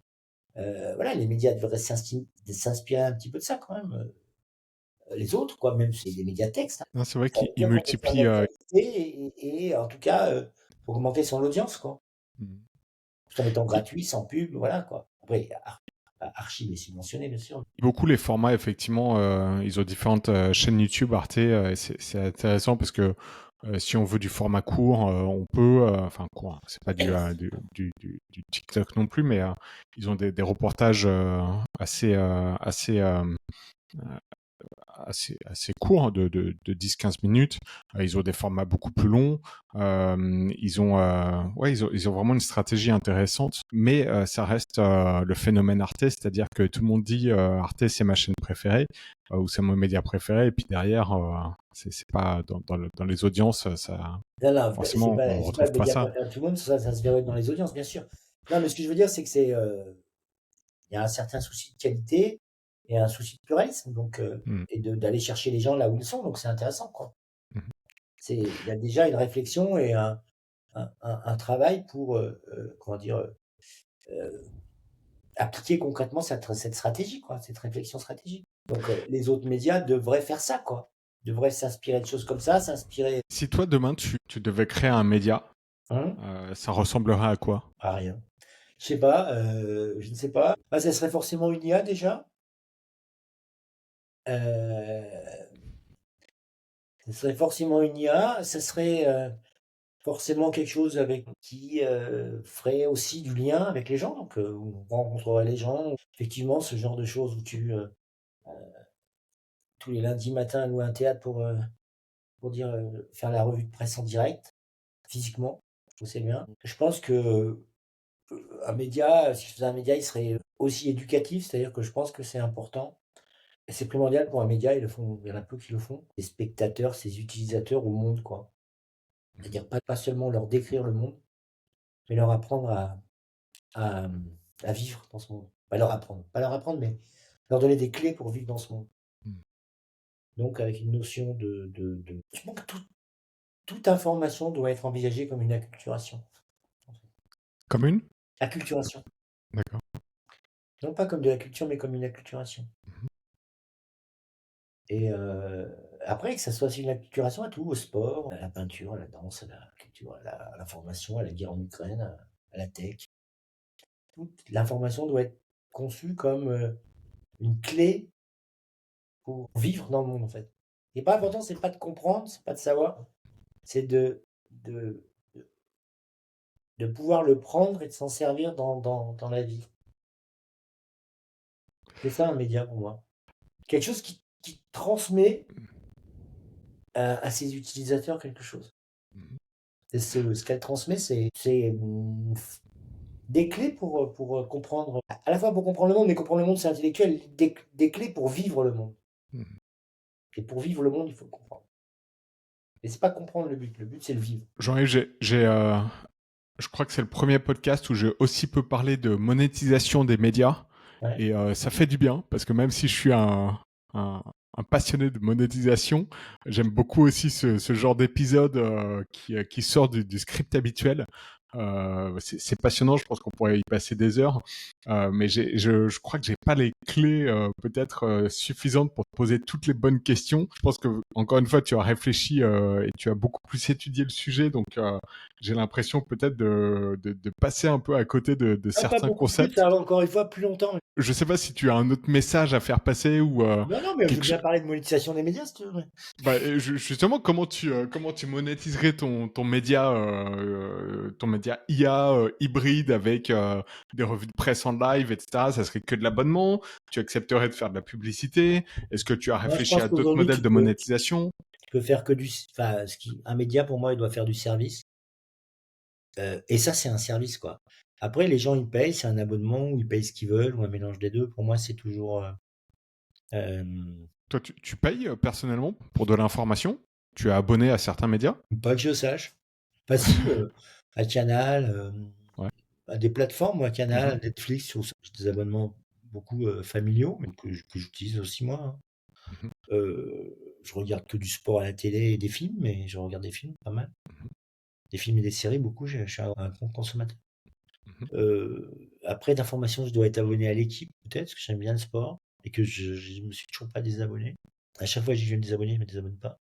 Mais ouais, j'ai une tendance à considérer que l'information doit être gratuite et que tu payes parce que ça t'apporte quelque chose. Moi, je paye l'équipe parce que j'aime ça. Ça m'amuse et que ça me fait chier de pas lire les articles de temps en temps. Que ça va, ça doit être 10 balles ou 12 balles par mois, donc c'est pas trop cher. En même temps, je trouve ça rudement cher. Mais bah, dans un budget mensuel, ça passe. Pour ce que c'est, je trouve ça rudement cher. La qualité des articles de l'équipe, je trouve ça rudement cher. c'est le seul truc sur lequel je m'informe. Sport, ça, j'ai gardé ça depuis tout gamin. Je lisais beaucoup l'équipe avec mon père parce que c'était un peu un moyen il était pas là souvent, donc quand il était là, il achetait l'équipe et on lisait ensemble et on s'échangeait les grandes feuilles. C'était un grand journal jaune comme ça. Euh, et on s'échangeait les pages et c'était un moyen aussi de communiquer pas mal avec mon père. Et j'étais fan des résultats parce qu'à l'époque, il y avait tous les résultats et je lisais tout quoi. Quand j'étais gamin, j'étais un peu obsessionnel, je crois. Et je lisais tout ça. Et donc, je suis resté à ça, de cette information, l'information de l'équipe, de la formation sportive, c'est ça que je vois. Mais c'est un service pour moi parce que c'est une communauté, parce que ça me plaît, parce que c'est mon enfance. Et je pense que c'est ça, un média, ça doit être. Je paye parce que c'est chiant, que j'ai pas envie d'avoir, j'ai envie de tout avoir. Et, et ça fonctionne, donc du coup, mais ça devrait être gratuit, quoi. Et tu devrais payer parce que tu as envie, Mmh. parce que tu aimes ça. Mais ça n'a pas de valeur, donc je paierai pas. Mais quelque chose qui a de la valeur, peut-être je le paierai. Je sais pas comment ça s'appelle le blog d'Hubert Guyot qui s'appelle, je sais plus comment, je sais pas si tu connais Hubert Guyot. Non. Faut que tu l'interviewes aussi. Hubert Guyot qui écrit sur la tech. Attends, je cherche son nom en même temps. Bon. Dans les algorithmes. D'accord. Dans les algorithmes, ça Ok. s'appelle. Qui explique la tech, les algorithmes d'un point de vue très, comment dire, sociétal. J'ai une indication, là, je sais pas ce que c'est.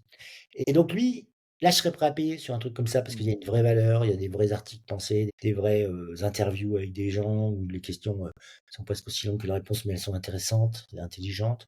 Il y a des choses comme ça parce que c'est un vrai. Mmh. Ça m'apporte vraiment. Et en même temps, tu as une certaine connexion avec la personne derrière le média. C'est quasiment peut-être un système de donation.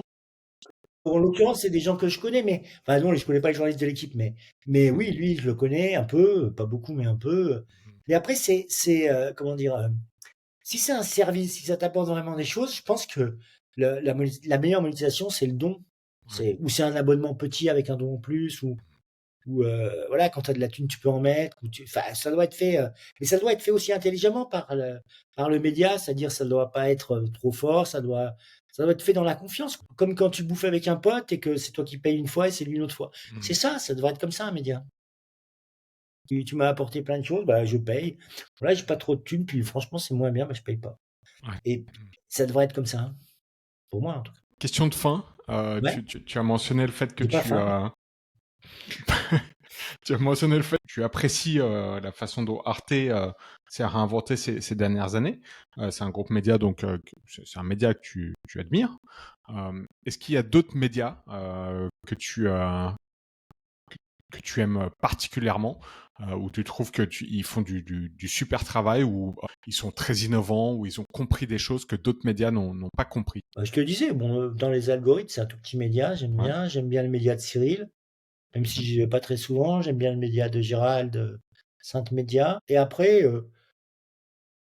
je suis des blogueurs, des gens qui Mhm. écrivent, quelques-uns, des gens comme Marie Dolé, des gens comme sur les médias, typiquement, je suis assez fan de Doug Shapiro. Je suis des gens comme Gary Marcus, qui est très critique de la tech, donc il est à l'opposé de moi, et c'est intéressant.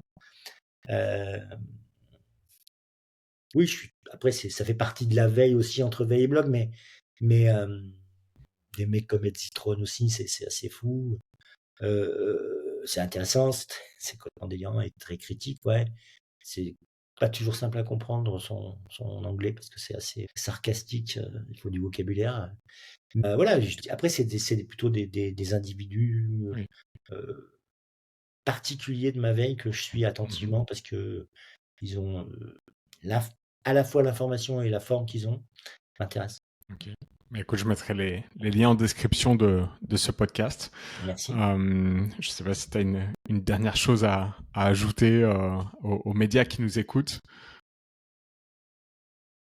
Non, juste que juste te dire merci parce que c'était très sympa et très agréable. Je pense que c'est la conversation qui est intéressante. Mhm. C'est ces liens. Donc c'est aussi bon, t'habites à Porto, moi à Paris. Ça serait encore mieux si on se voyait. Et je pense que le mode conversationnel, encore une fois, euh, c'est ça qui a révolutionné l'IA. En tout cas pour moi, c'est la killer app de l'IA aujourd'hui, c'est de parler avec une machine, avoir une conversation avec une machine. Et avant, on pouvait avoir des conversations entre les hommes. Et il faut que ça reste.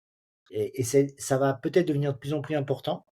Et le podcast, c'est un excellent modèle conversationnel pour l'information, même si j'aime pas, si j'en lis pas, si et ça n'est pas tout le temps, hein. Souvent, c'est une seule personne qui parle. Et d'ailleurs, je voulais dire pour conclure que j'ai été trop bavard et que je t'ai pas assez posé de questions et j'ai pas assez discuté avec toi. Je me suis un peu Non, laissé c'est le but, hein. être starifié parce que c'est bien agréable d'avoir son quart d'heure de gloire, comme disait Warhol. Voilà, c'est ce mode. Je pense que je suis en train de réfléchir à faire un podcast avec un ami. Oui, tu Justement, m'en on avais veut faire parlé. que des conversations entre nous deux, parce que ce mode-là, il est intéressant. Je pense qu'il faut le garder, peut-être l'augmenter encore dans les podcasts. Mhm. C'est-à-dire que l'intervieweur peut-être intervienne plus, non pas pour dire je, mais pour participer à la conversation. Et ce podcast que tu souhaites créer avec un ami, ça serait sur quelle thématique? Je sais pas quoi dire, ça s'appellera, pas Trum un truc comme pas Trump, pas Musk, tout le reste. Dialogue entre un spécialiste et un expert, et on dira pas de quoi. Et c'est un peu ça, c'est de parler un peu de tout. Ça parle de trajectoire personnelle, ça parlera de l'homme et de comment on réagit à la tech, comment on a des routines, comment on n'a pas de routine, comment notre cerveau fonctionne, comment on essaye de tenir debout. Et tu as déjà un premier épisode de prévu ou pour l'instant c'est dans les cartons, tu sais pas? Normalement, je le tourne demain, le premier épisode, donc Ok, super. Bah ça écoute, parlera. peut-être que le premier épisode sera en ligne quand je mettrai celui-ci en ligne. Donc Ah oui, n'hésite pas à oui, envoyer le peut-être. lien et Ouais, ouais. ouais. Ah, de toute façon, je te l'enverrai avec grand plaisir pour Ok, déjà que tu me super. dises ce que tu en penses, parce que c'est mes Ouais. débuts dans le podcast. Ouais, je fais ça avec quelqu'un qui crée des histoires sonores, qui Mhm. développe l'imaginaire, qui est en train de monter une start-up, donc qui a une expérience du son que je n'ai pas, et qui a déjà lui enregistré des podcasts, hein, Super. sur beaucoup de, qui a interrogé beaucoup de gens sur le rapport qu'ils avaient à l'imaginaire, ce qui est un sujet très intéressant. Et donc on verra, mais oui, oui, je t'enverrai volontiers le lien. Puis ça, surtout, j'aimerais bien savoir ce que tu en penses quand ça Bien sera, sûr. quand ça sera fini. Donc normalement, on enregistre le premier épisode demain, si tout se passe bien. Parce que Ok. ça devait être mercredi, mais la clé était cassée dans la serrure, on n'a pas pu rentrer là où on devait enregistrer. Ça arrive. La vraie vie. C'est la vraie vie, ouais. Il n'y a pas d'IA Je pour ça. peux pas L'IA ne faisait te, pas je le serrurier. Je peux pas te quitter avant quand même de cette question. Je me demandais si j'allais te la poser. Mais t'as pas une prédiction un peu folle là que tu peux partager sur le futur des médias à 6 mois. Mais une prédiction, tu te dis, tu te lâches et tu te dis, moi je suis Non, ça ne persuadé que sert à ça va rien. aller dans cette direction, mais J'en tout le sais monde me rien. prend C'est pour que un fou. pour moi, à 6 mois, il y aura peut-être 1000 fois plus de contenu. Donc ils vont être invisibles, quoi. C'est ça le problème. Entre 6 mois et un an, en tout cas, va y avoir des médias qui vont être complètement automatisables, mais complètement. C'est-à-dire que tu feras rien. Ça ira prendre les news tout seul sur Internet, ça fera des trucs, ça fera des vidéos, des textes, des podcasts, tout seul. Ça, c'est dans 6 mois. Dans 6 mois, tu vas avoir trois, quatre trucs qui vont sortir comme ça. Et pas des vrais médias, hein, pas des trucs. Il y aura avant, d'ailleurs, d'ici trois, Hmm. quatre mois, sur les réseaux sociaux, plein de trucs automatisés, mais Ouais. vraiment un média entièrement automatisé avec personne derrière et qui sera regardé, hein, parce qu'il sera regardable en tout cas. Oui, c'est dans 6 mois. Et tu sais, c'est marrant parce que j'ai utilisé ChatGPT pour lui demander des prédictions justement clivantes sur le futur des médias. Faut pas Et oublier Pierre Dac, hein. Pierre Dac a dit que les prédictions, c'est quand même un truc très compliqué, surtout quand elles concernent le futur. c'est vrai. L'exercice était intéressant. L'exercice est intéressant. Moi, j'aime beaucoup me projeter dans le futur.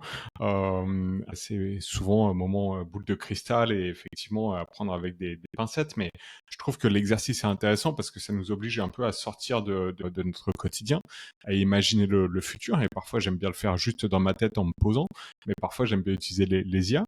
Et donc, j'ai demandé à l'IA de prévoir des scénarios un peu clivants sur le futur des médias, court terme, moyen et long terme. Et sur le moyen terme, je crois, il avait prévu qu'un média 100% créé par IA, géré par IA de A à Z, tout avec zéro personne derrière, sera créé et revendu 100 millions de dollars dans les prochaines années. Je sais pas si ce sera revendu, mais je te garantis, enfin, ma prédiction, c'est que dans les 6 mois, il y en a au moins un ou deux, quoi. Mais vraiment Et dans 6 mois, quoi. ça se passera aux États-Unis, j'imagine. Pas Ou c'est... forcément, non. Mais Mais ça veut dire que tout va être, enfin, ça va, en fait, créer un média, ça va être une banalité. Comme aujourd'hui, on crée une photo, bim. Ah bah oui, oui, oui, oui, entièrement. Créer un contenu, c'est une banalité déjà, Ouais, ça va le ouais. devenir encore plus, mais créer un média, oui, ça va être une banalité. Et tu penses que euh, les gens vont, parce qu'aujourd'hui, on se dit oui, mais qui va faire confiance à un média 100% IA? Est-ce que tu penses que ça, dans 6 mois, ça sera un dialogue de vieux con qui se dit, qui est résistant à la techno, ou est-ce que, Je pense que ce que je te disais, c'est que c'est une question de projection, c'est que la projection qu'on a sur les IA, elle est trop instable pour l'instant, oui. hmm, Et elle va se stabiliser, je sais pas comment, mais elle va se stabiliser. Et en tout cas, aujourd'hui, il y a plein de gens qui regardent plein de conneries sur TikTok et Facebook hmm, et X, ça gêne personne, hein. ouais, ouais, bien sûr. Ça gêne personne, hein. Hmm, Et ils se posent pas la question de c'est vrai ou c'est faux, quoi, ils s'en foutent. hmm. Beaucoup. Pas tous, mais beaucoup. Donc là, il y a une bonne projection, elle est stable. C'est marrant parce que on sent le côté quand même, tout n'est pas rose dans le futur imaginé par Jean-Yves, et en même temps une volonté vraiment de d'utiliser à fond l'IA, notamment avec ton studio de création. Et ça, c'est une question que je me pose beaucoup, à quel point on est responsable en tant qu'individu et en tant que professionnel d'alerter potentiellement sur les risques, sur les dangers, et en même temps voilà, de l'utiliser à Bah moi, j'ai titre. pas de problème avec ça parce que je pense que c'est que en sachant parfaitement l'utiliser qu'on peut alerter sur les dangers. C'est ce que tu disais au début sur Ouais, ouais. connaître les démons, je crois que tu. Ouais, tout à fait. De la même façon que personnellement, je pense qu'on doit connaître ses démons pour être libre. Si tu connais pas tes démons, t'es pas libre. Parce qu'ils vont arriver par derrière et tu vas pas les voir, quoi. Alors, excuse-moi, la conversation se prolonge. Ah bah, voilà. Tu parlais des comportements fascistes des CEO des big tech, enfin des fondateurs des big tech, de certains. Est-ce que ces gens, selon toi, sont tellement dans leur monde qu'ils en oublient parfois la réalité? Est-ce que c'est un comportement purement capitaliste et jamasse du pouvoir, de la fortune et du contrôle, ou est-ce il y a quelque chose, un vrai mouvement derrière? Qu'est-ce qui les anime en fait? Moi, je pense que c'est un peu tout ça, c'est les deux, quoi. Le capitalisme et le technocapitalisme, c'est toujours plus. C'est-à-dire, tu te contentes jamais de ce que tu as, tu veux toujours plus. Donc, c'est sans fin, sans limite. Et après, il y a des idéologies derrière qui sont euh, le libertarianisme, Hannah Arendt, comment il s'appelle, Carmine aujourd'hui. Il y a comme ça des gens qui véhiculent des idées qui sont des idées ultra élitistes, euh, certains eugénistes, et donc qui sont quand même dans ce mouvement-là. Et moi, je pense que c'est d'une certaine manière dans le code aussi, hein.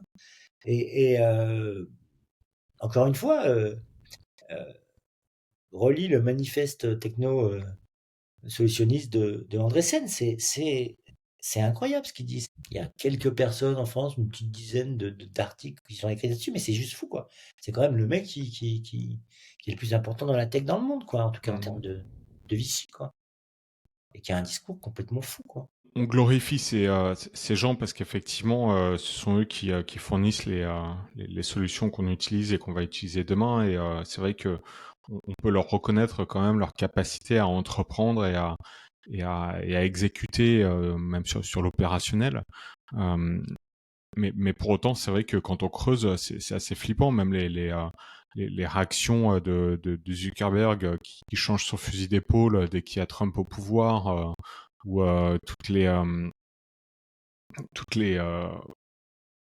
enfin, les actions de Musk sur X, Twitter, etc. Enfin, c'est quand on creuse un peu, il y a même, j'ai envie de dire, il n'y a pas besoin parfois de trop creuser pour se rendre compte, si on prend un peu de recul, de se dire en fait, ouais, ces gens-là sont assez flippants, quoi. Mais en même temps, il y a une certaine fascination, et moi, je suis le premier fasciné par leur capacité à développer des solutions tech Mais ils qui. sont très intelligents, on peut pas dire, ils sont très cultivés aussi, hein, beaucoup plus Mhm. que les entrepreneurs, que nombre d'entrepreneurs européens, euh, parce qu'ils ont beaucoup lu. Mais oui, mais en même temps, bon, on accepte ça. Ouais. Regarde, même au niveau politique, regarde ce que fait Trump. Regarde ce qu'écrit Trump sur les réseaux sociaux officiels de POTUS, ce qu'il écrit. Et ça passe crème maintenant. Il y a quelques années, c'était impossible. Ça aurait presque déclenché une guerre. Là, ça passe crème. C'est quand même délirant ce qu'il écrit. Et pas d'un point de vue politique, facho ou machin, c'est juste délirant, quoi. C'est du niveau, c'est un niveau CM2 parfois, niveau, ça a aucun rapport avec ce qu'on peut attendre d'un homme du président des États-Unis, quoi. C'est le niveau du compte Twitter entre Obama et Trump. Et je parle pas de politique, hein. Je dis pas qu'il y en a un qui est mieux que l'autre. Je dis juste le degré de ce qu'il raconte sur X Twitter. À l'époque, c'était Twitter, Obama, mais ouais, c'est fou. Et entre-temps, c'est vrai qu'on a basculé dans une autre forme de liberté d'expression avec X, mais qui est pas mal, hein, parce que il y a eu énormément de censure démocrate, on le sait, Musk l'a dit, on l'a pas cru, Zuckerberg a dit la même chose. C'est aussi ça, c'est pas tout à fait juste que Zuckerberg est devenu Trump, machin. En fait, ça fait longtemps qu'il était Trump, mais il l'avait pas dit. Et parce qu'il a quand même beaucoup aidé les démocrates, mais on l'a forcé aussi, quoi, tu vois. C'était pas des bonnes méthodes non plus, ce qu'ils ont fait. Toute la censure qu'ils ont fait, qui a participé grandement à la non-élection de Trump en 2020, je crois. Je sais plus, la dernière, quoi. Donc oui, 2020. Et voilà, il y a plein de choses pas lettres. Mais surtout, tout passe crème aujourd'hui, quoi. Les gens disent n'importe quoi, ils peuvent être fous, ils font un salut fasciste, ça passe. C'est ça qui est fou, quoi. Et donc, c'est encore une fois même chose que je disais tout à l'heure, c'est cette projection. Est-ce qu'on est dans un truc instable? Est-ce qu'on est stable parce qu'on accepte tout? Est-ce qu'on pense que c'est pas de la réalité, que c'est de la réalité? C'est des questions vachement intéressantes. Et on rajoute une couche par-dessus, c'est l'IA. Si c'était pas déjà assez merdique. C'est compliqué en tout cas. Sur ce, on va clôturer cet épisode qui était merci, vraiment passionnant. Merci à toi. Merci beaucoup d'avoir participé. Et je t'en prie, c'était un plaisir. J'ai hâte d'écouter ton premier podcast également. Merci beaucoup. Je te l'envoie. Tu seras les premiers à l'écouter, je te promets. Si des personnes souhaitent prendre contact avec Jean-Yves, quel est le meilleur moyen? Je sais pas, tu peux donner mon téléphone, mon mail, ce que tu veux, avec ton... LinkedIn, je peux mettre le lien. LinkedIn, ouais, tout va bien, quoi. Okay. Tout est bon, quoi. Très bien, je ferai ça en description du podcast. J'ai pas de café habituel, mais voilà. Oui, c'est vrai que tu souhaites aussi la connexion dans la vraie vie. Donc non, moi j'adore rencontrer. Oui, je trouve que c'est intéressant souvent, je request des gens sur LinkedIn ou sur Facebook et qui m'ont intéressé, qui ont eu des commentaires, des positions qui m'intéressent. Pas forcément dans mon domaine, mais en général pas loin, on va dire. Et je propose de se voir, prendre un café, parce que je trouve que c'est sympa, quoi. Encore une fois, c'est la conversation. Ah, c'est une bonne idée. Très bien. Si vous souhaitez prendre un café avec Jean-Yves, je le mettrai en podcast, en description. Merci beaucoup, Jean-Yves. Écoute, merci à toi, Ronan, encore une fois, et à bientôt. À bientôt. Salut.